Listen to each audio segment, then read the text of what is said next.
Porque a lei veio por Moisés, Jesus trouxe graça e verdade. João 1:17. Se inscreva no canal e compartilhe com um amigo.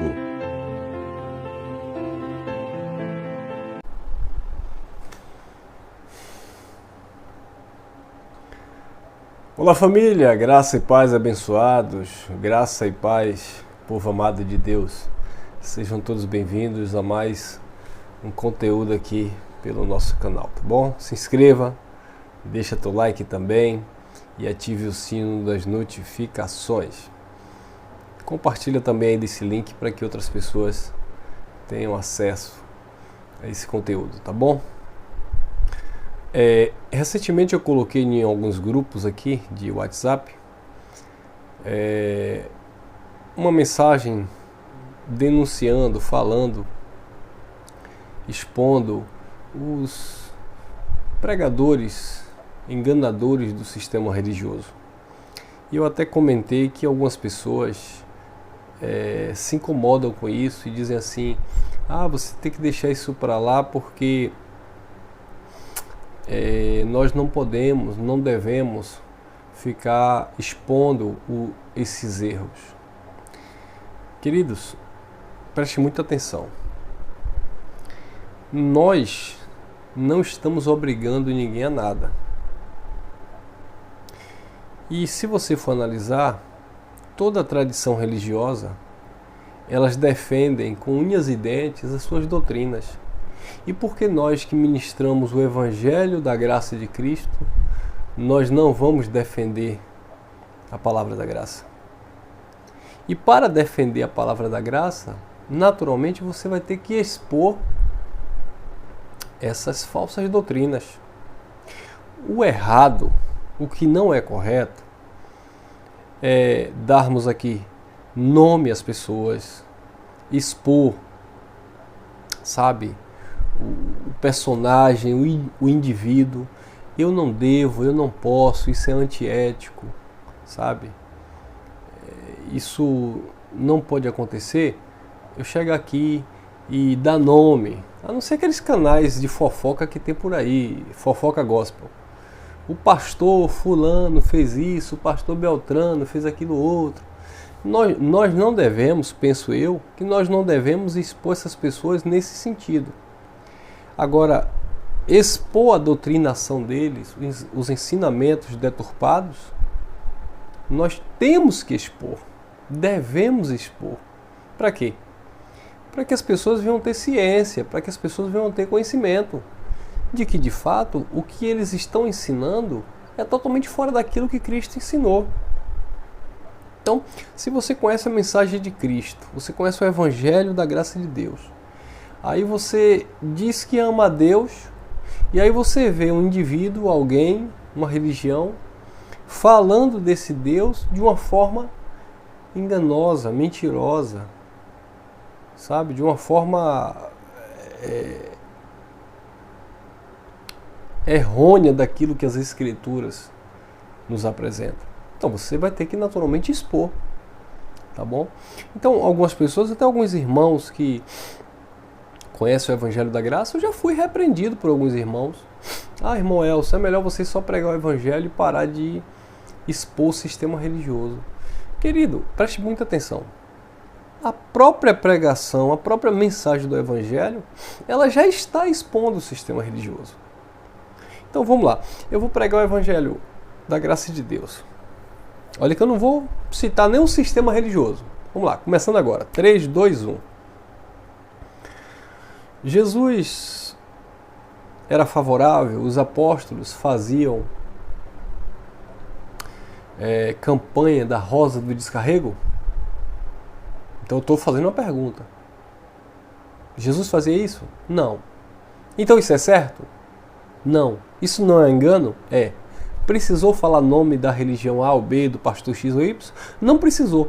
Mas quem é de lá, os que fazem parte desse sistema, que praticam essas coisas, naturalmente eles já não vão se sentir ofendidos? Vão. Eu dei nome? Não. Mas eu estou falando algo que Cristo e os apóstolos não fizeram, que o sistema faz. Então, ao apresentar isso, naturalmente, eu já estou expondo o sistema, sem precisar dar nome.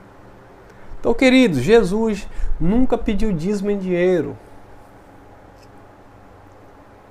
Dízimo não era doutrina para a igreja, os apóstolos não pediram dízimo. Eu estou aqui dando nome aos bois? Não. Mas quem pratica essas coisas já vão se sentir ofendido. Eu estava em uma reunião com alguns irmãos de certa denominação evangélica, e no meio da nossa conversa a gente começou a falar da graça de Deus, do Evangelho, e aí eles perceberam a nossa linha de raciocínio, e aí alguns irmãos começaram a me perguntar algumas coisas, e eu falei, olha, se vocês estão me perguntando, eu vou responder. Agora eu preciso que vocês também dêem atenção, né? E que eu tenha tempo para responder vocês. Porque eu não vou tocar em um assunto aqui e deixar vocês aí, mas eu vou começar e vou terminar. Porque o ensinamento tem um início, meio e fim. E eles, não, pode falar, nos explica aí, irmão, sobre a questão do dízimo. E eu fui falando. Nos explica sobre a questão da ceia. Eu fui falando. Nos explica sobre a questão de diversos assuntos bíblicos. E todos eles da religião evangélica. E eles começaram a entender, né? Eles entenderam, só que naturalmente alguns ali que se questionavam. E eu lembro que algumas irmãs perguntaram, mas irmão, o meu pastor diz que quando nós damos o dízimo, na verdade nós estamos devolvendo para Deus. Essa é a mensagem que nós aprendemos. Que o dízimo é de Deus e nós estamos devolvendo. E aí eu fui entrar dentro do contexto, explicando o que era o dízimo, qual a finalidade do dízimo, né? O que era a despensa, onde ficava a despensa ou a casa do tesouro, quem era que tinha a responsabilidade de receber o dízimo. E ali houve, naturalmente, um esclarecimento. Agora, com certeza, eles não saíram dali edificados? Sim. Agora, vão aceitar? Eu já não sei. Vão questionar o líder deles lá? Eu não sei. Mas eu tive que falar aquilo. Então, não tem como você ocultar. Jesus de Nazaré, ele disse, vocês são o sal da terra, falando ali para os seus discípulos. Vocês vão realçar o sabor. Vocês não podem ser pisados pelos homens, porque se esse sal, ele não, de fato, servir, se ele não for útil, ele vai ser pisado pelos homens, vai ser desprezível. Aí Jesus disse, vocês são a luz do mundo, a luz tem que brilhar. Não pode colocar a luz debaixo de uma cama, tem que colocar em um lugar alto, para que todos que venham passar ali vejam aquela luz. Paulo disse que nós somos o bom perfume de Cristo e devemos exalar esse cheiro de conhecimento. Então, nós estamos vendo aí que o Deus do nosso século tem cegado o entendimento das pessoas. E você tem esse conhecimento para abrir os olhos dessas pessoas. E agora, se você for por esta conversa de que nós não devemos expor o sistema, porque deixa cada um seguir sua vida, nós não estamos impedindo das pessoas seguir a sua vida.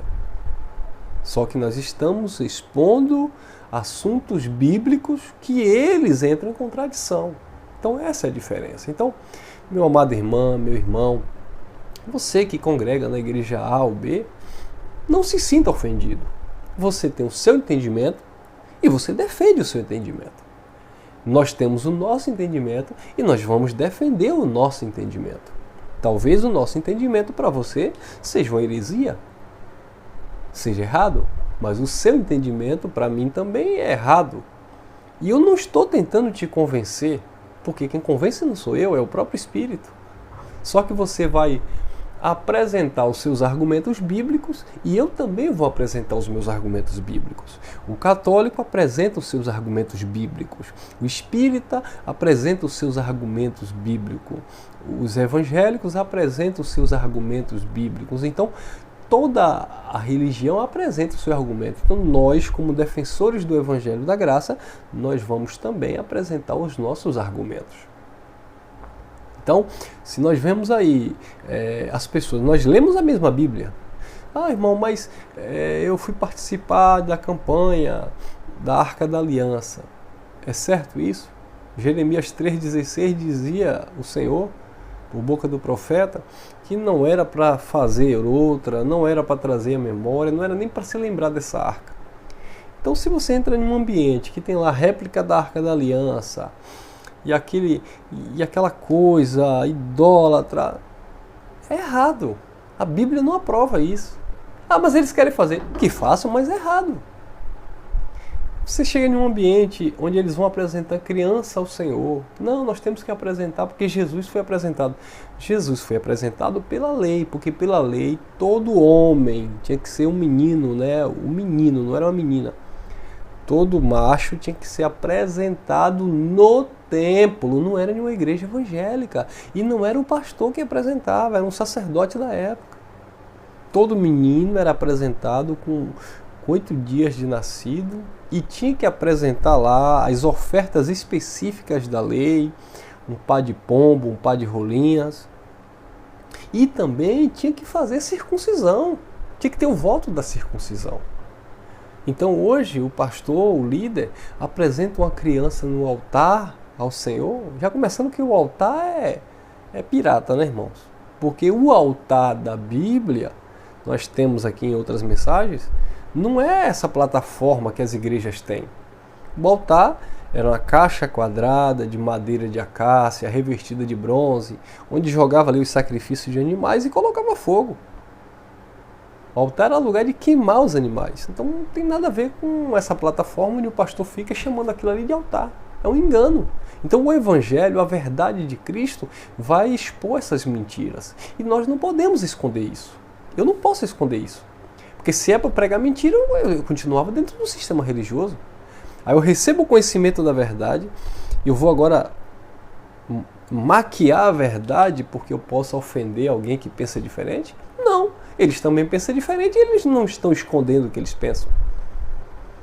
Entendeu, abençoados? Então, Arca da Aliança, ou alguma réplica de simbolismo do judaísmo dentro de uma igreja que se diz cristã, é totalmente fora do Evangelho. Está fora do Evangelho. Ah, mas eles podem fazer. Que façam, mas estão errados biblicamente. Então nós estamos ensinando a um público que nos acompanha.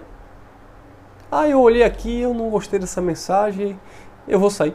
Saia, você não é obrigado a assistir nossa mensagem, você não é obrigado a se reunir conosco aqui no nosso local de reunião.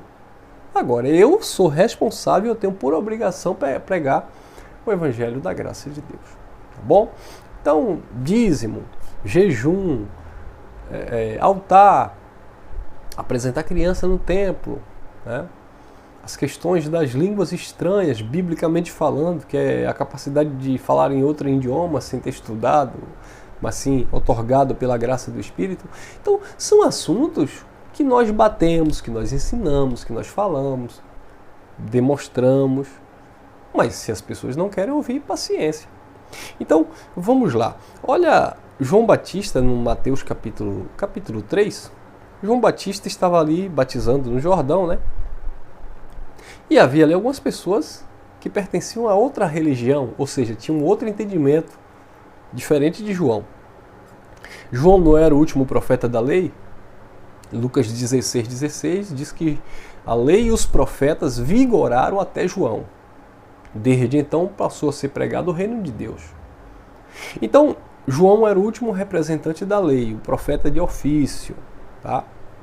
O dom de profecia é diferente que Paulo fala. Profeta só existiu, o último foi João Batista. Então quando alguém diz assim hoje, eu sou profeta, é mentira, é falso profeta. Jesus falou em Mateus 24, e surgirão muitos falsos profetas. Por que falso? Porque o verdadeiro profeta, o último, era João Batista. Foi João Batista. A partir de João Batista, se alguém chegasse dizendo que era profeta, era falso. Agora, tinha pessoas que tinham o dom da profecia, é diferente. Tá bom? Mas profeta de ofício, o último foi João Batista. Então João Batista estava preparando o caminho ali do Senhor, como havia sido profetizado pelo profeta Isaías. Então João Batista estava ali preparando o caminho do Senhor e diz assim, ó, capítulo 3 de Mateus, versículo 6. e eram por eles batizados no Jordão, confessando os seus pecados. Versículo 7. Mateus 3,7. Mas vendo ele, muitos dos fariseus e dos saduceus. Quantos? Muitos. Então João estava batizando os judeus. De repente, quando ele olha, ele percebeu muitos fariseus e muitos saduceus. Então observe que isso aqui era uma outra linha teológica do sistema religioso da época. João representando Cristo e o reino de Deus. Mas ali havia os fariseus e os saduceus, que eram uma outra vertente do judaísmo, que vinham ao batismo de João. Aí João disse o seguinte: raça de víbora, quem vos ensinou a fugir da ira vindoura? Produzi, pois, frutos dignos de arrependimento. E não queirais dizer de vós mesmo, temos por pai Abraão, porque eu vos digo que mesmo destas pedras pode Deus suscitar filho a Abraão. O machado está posto à raiz da árvore, toda árvore que não pode produzir bom fruto será cortada e lançada no fogo. Eu, na verdade, vos batizo com água para arrependimento, mas aquele que vem após mim é mais poderoso do que eu não sou digno de levar suas sandálias. Ele vos batizará com o Espírito Santo, e acrescenta João, e com fogo. Mais um detalhe: batismo com fogo não existe, irmão. João disse: ele vos batizará com o Espírito Santo. Aí João disse: e com fogo.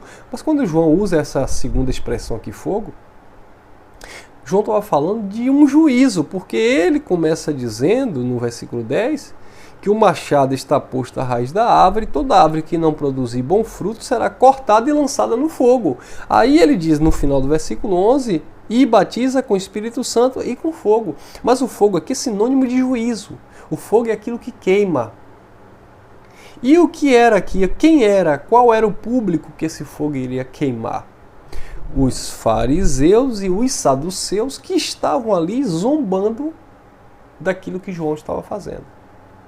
Então precisamos observar esses detalhes, que o batismo com o Espírito Santo era para os judeus e o fogo era o juízo sobre a vida dos rebeldes, dos ímpios, dos contraditores, que nesse contexto eram os fariseus e os saduceus que estavam ali. Então vamos lá. João não poderia fazer de conta que não estava vendo ali os fariseus e os saduceus? Não, os fariseus e os saduceus nem criam na ressurreição. João poderia dizer: não, eu vou pregar aqui de uma forma suave, light, porque eles não creem da forma que nós cremos. João chamou logo de raça de víbora. Entendeu? João chamou logo de peçonha, né? de cobras. Você vai ver o próprio Jesus em João capítulo 8, versículo 43 em diante, Jesus falando também para esse grupo aqui: vocês não podem suportar minha palavra, vocês têm por pai o diabo, que é homicida e pai da mentira desde o princípio, nunca se firmou na verdade, e vocês querem satisfazer a vontade do pai de vocês. Então observe que Jesus, amados, João, Jesus e bem como os apóstolos, ninguém pregava para agradar homem, não. Atos dos Apóstolos, capítulo 5, versículo 29, o sacerdote Pilatos deu uma ordem para que Pedro e os demais irmãos não ensinassem no nome do Senhor. E Pedro e os demais irmãos começaram a ensinar no nome do Senhor. E aí o sumo sacerdote chega e diz assim: mas nós já não demos ordem específica para vocês não ensinar nesse nome? Pedro diz: importa obedecer a Deus do que aos homens. Então importa obedecer a Deus e a sua graça do que agradar os homens. Nós não estamos aqui para agradar o pastor X ou o pastor Y. Não, nós estamos aqui para obedecer a palavra de Deus, falar do Evangelho. Ah, mas eles não vão te aceitar? Não importa. Eles não vão caminhar contigo? Não importa. Eles não vão congregar com você? Não importa. Eu preciso obedecer o Evangelho. Nós precisamos defender a palavra da graça de Deus. sem estar brigando, tentando provar para alguém que somos. Não é questão de ser melhor, não é questão de, mas vocês querem ser bom. Não é questão de querer ser bom. Pelo contrário, é como disse o próprio João Batista, que eu diminua para que ele cresça. Você sabe a luta que é para aqueles que pregam verdadeiramente o Evangelho da Graça? Você é zombado, você é criticado pela sua família. Muitos dos meus parentes hoje não me consideram cristão. Por quê? Porque quando eu estava no sistema religioso pregando dízimos, Páscoa judaica, que eles chamam de ceia, fazendo campanha, batizando nas águas, eles me chamavam de pastor e de homem de Deus. Agora hoje, por falar as verdades da graça de Deus, hoje eu sou visto como um desviado, como um herege. Eles me chamavam de homem de Deus e de pastor quando eu dizia vamos para a casa de Deus, para o templo. Hoje, quando eu digo que nós somos a casa de Deus, eu sou chamado de herege e desviado do Evangelho. Então você acha que é fácil para mim? Você acha que é fácil para mim chegar no meio da minha família, dos meus parentes e ver as pessoas me olhando com outros olhos? Eu tenho pastores dentro dos meus familiares, amigos crentes de outras religiões. Você acha que é fácil? Não é fácil. Você acha que é fácil você perceber que as pessoas não querem tocar no assunto porque naturalmente você vai falar coisa que eles, muitas vezes, eles já sabem. Eles sabem que aquilo que os pastores deles falam lá nos púlpitos é errado. Eles sabem do abuso pastoral. Eles sabem do autoritarismo lá no pseudo altar. Eles sabem disso, mas só que eles são escravos daquele sistema. E se eles me perguntarem, eu vou falar a verdade. Então eles nem perguntam. Entendeu, queridos? Então você acha que isso é fácil? Não, isso é renúncia. Isso é você ter zelo pela palavra de Deus. Isso é você abraçar o Evangelho e não se importar com as pedras que te jogam. Agora, se você quer agradar homens, se você quer agradar a tua esposa, que é do sistema religioso, se você quer agradar teu marido, que está lá fazendo sacrifício e subindo o monte atrás do Espírito Santo, se você quer agradar teu coleguinha pastor, seu irmão que é bispo da igreja X ou Y, se você quer agradar essas pessoas, então você vai naturalmente abandonar o Evangelho. E é isso que muitas pessoas fazem. Eu conheço muitas pessoas que saíram do sistema religioso e estavam vivendo o Evangelho da Graça. Mas por causa da afronta, por causa do confronto com o sistema, não quero conta com o Evangelho não, porque todo mundo diz que eu quero ser melhor do que os outros. Não, o problema é a soberba.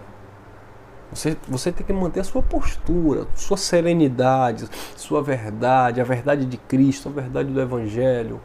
Eu não vou ficar batendo boca com o pastor. Eu tenho aqui conhecidos aqui pastores, eu falo, paz do Senhor, graça e paz. Eu tenho amigo.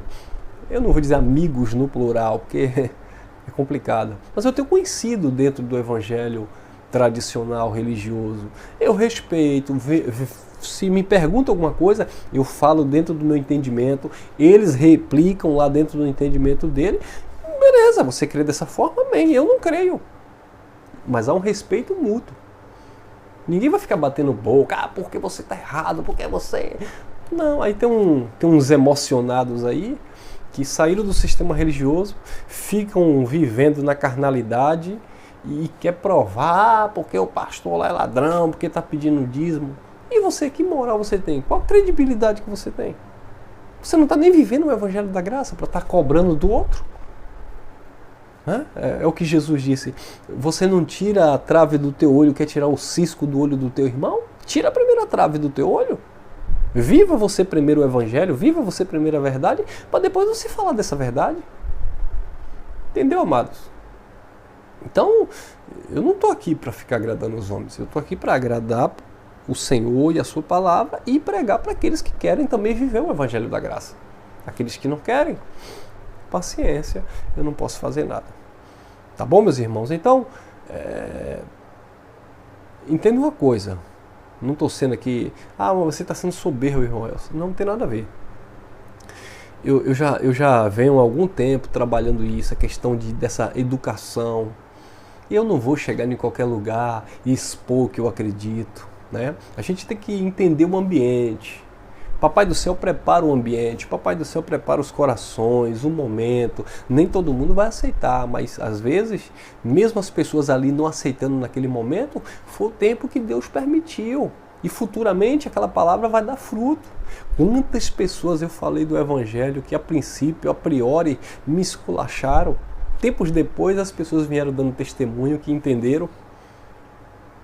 Então, você não tem que criar situações, você tem que estar aberto, pronto para situações que Deus permitir você falar do Evangelho da Graça. Tá bom? Então, essa é a forma que eu aconselho você a evangelizar genuinamente em graça. Aproveite as oportunidades que Deus te dá. Não tente criar situações. Não adianta ir para... Não, porque eu vou fazer a obra em graça. Vou chegar no meio da rua ali, botar uma caixa de som. E você que está dando dízimo, está roubando a Deus, está enganando, tá sendo enganado pelo pastor.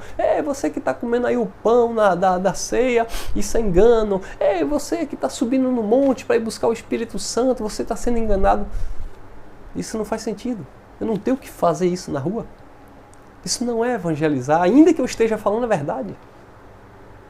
Mas a verdade ela tem que ser dita com amor e dentro do tempo que o Pai preparou os corações. Entendeu, abençoados? E assim você vai ver o fruto. Você vai ver as coisas acontecendo. Então, o apóstolo Paulo, em Gálatas capítulo 1, versículo 10, ele diz, se fosse para agradar os homens, eu não seria servo de Cristo. Paulo disse, vivo não mais eu, mas Cristo vive em mim, e a vida que eu vivo agora, eu vivo na fé pela vida do Filho de Deus que me amou e se entregou por mim. Então, você falar desta palavra, você falar desta graça, vão te tacar pedra, mas haverá uma satisfação, uma alegria no teu espírito por você estar andando no caminho da verdade. Verdade sua com Deus, porque para o outro talvez não possa ser verdade. Porque cada um vai criar suas verdades. Irmão Elcio, então se o sistema religioso tem a verdade dele, você também está tendo a sua verdade. Tá, eu tenho a minha verdade, você tem a sua verdade, o sistema religioso tem a verdade dele. Agora o fundamento é Cristo. Nós temos que passar pelo crivo da cruz. Temos que passar pela obra consumada. Temos que entender a quem nós queremos de fato servir. Se é o homem, se é o pastor, se é a instituição, ou se é a Cristo ressuscitado por sua palavra. Tá bom? E aí, naturalmente, você viverá os frutos do Espírito. Tá bom, meus queridos? Ficamos por aqui. Graça e paz. E até a próxima, permitindo nosso Deus.